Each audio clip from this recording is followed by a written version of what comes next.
used to call me on my cell phone.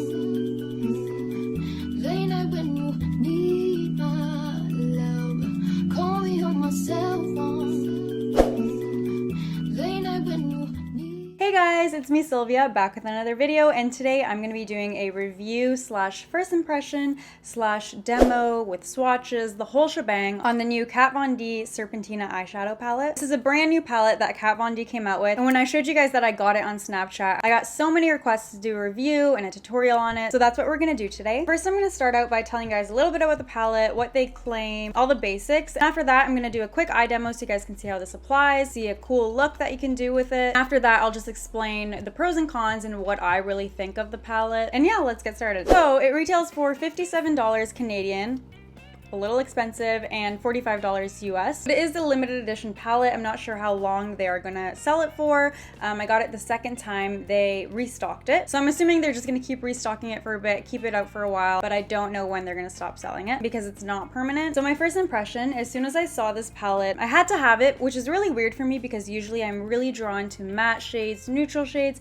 and this palette is the complete opposite of that. But before I get ahead of myself, let's talk about the packaging. It's absolutely gorgeous packaging. It has gold embellishments on the border here. It's not too heavy, but it is a little thick, and the reason it's thick is because it has a pigment jar inside of it. It's just our basic matte black with the gold detail to it, and then you open it up and on the inside there is a pretty thick mirror. I don't usually care about the mirror on the inside because it usually gets cloudy anyway and I never end up using it, but it's nice that it has a big enough mirror that you can kind of see both your eyes at once since it's so long. I really do like the packaging. It's really well made and doesn't dent or anything, so packaging's good. And then you open it up and you have 8 shades and a small little pigment jar of gold pigment. There's only 2 matte shades and the rest are really metallic shimmery shades. As you can see, this is a very colorful palette, which I thought was amazing for summer to kind of throw a pop of color on the eyes.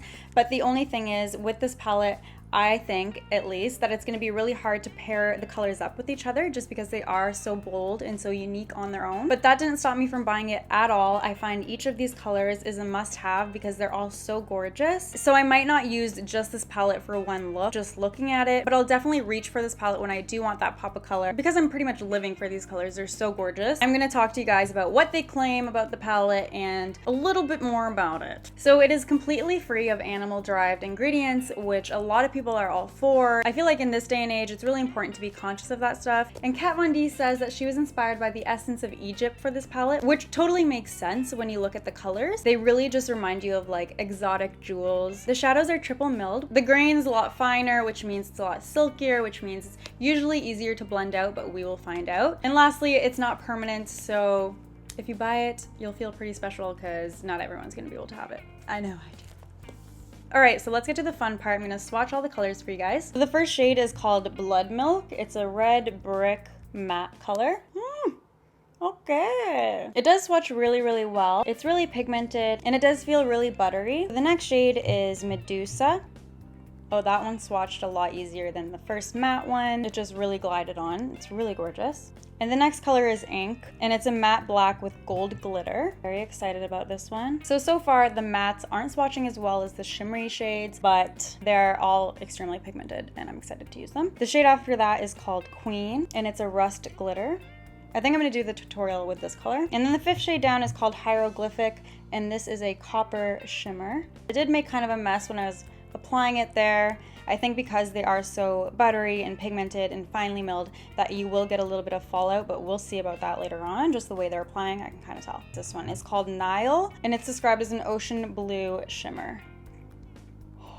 I'll give you a close-up on all the swatches in a second, but you're gonna die. The next shade is called Scarab, and it's an emerald green shimmery shade. And the last shadow is called Venom, and it's just a matte royal purple.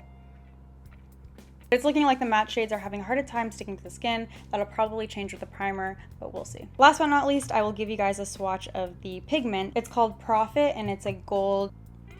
It's just gold. Oh, this is more of like a burnt gold. It's like just a little darker gold than I thought, but it's still so pretty. Here's all the swatches up close. They're all just really, really rich colors. All right, so let's do the tutorial. So to start off, I just have my brows done and a moisturizing color corrector under my eyes and my foundation. Let's do the eyes. I'm gonna go in with Soft Ochre Paintpot to prime my lids. So now, since I do need a transition shade before I go in with all the bright colors, I'm gonna use a soft brown from MAC on my 224 brush. And I'm going to lightly dust that just right underneath the brow bone and above my crease, just to warm that area up and make it a lot easier to blend out the bright colors that we're going to go in with underneath it. Always blend into a transition shade. That is key. I'm going to go in there with Bloodmilk, which is the brick red shade, with my 217 brush. Place that just right underneath the transition shade and right along my crease. I'm lightly dusting that because this is so pigmented. It's a lot harder to take away than it is to add. So I'm gonna create a base with my concealer. I'm using the Prolongwear concealer in NC20. This is gonna help to clean up the eyeshadow and also help us create our cut crease. Now I'm gonna take Queen with my 246 brush from MAC. I sprayed it with Fix Plus to prevent fallout and also to just intensify the metallic finish of it. In using patting motions, I'm applying the product really close to the cut crease, but I'm creating a double cut crease, and I want this to resemble the sun setting or the sun rising, just because that's what these colors remind me of. So it's not going to be your average cut crease that kind of follows the eye shape and whisks out at the side. It's going to be more circular, more round to resemble that. Now, using the same brush, I just applied some of the gold pigment that's in the palette right in the center of my lids. I'm really impressed with how well these are layering. They don't get really thick and they're not cracking at all, which is sometimes the issue when you do have really pigmented shadows. Now I switched to my MAC 217 blending brush without using any more product on it. I just went over the gold pigment to kind of disperse it and diffuse it a little bit so that it blends really nicely into the other color that we have on our lid. This is really going to add to the sunrise mood that we're going for. So now I'm going in with Tarte's Tarteist clay paint liner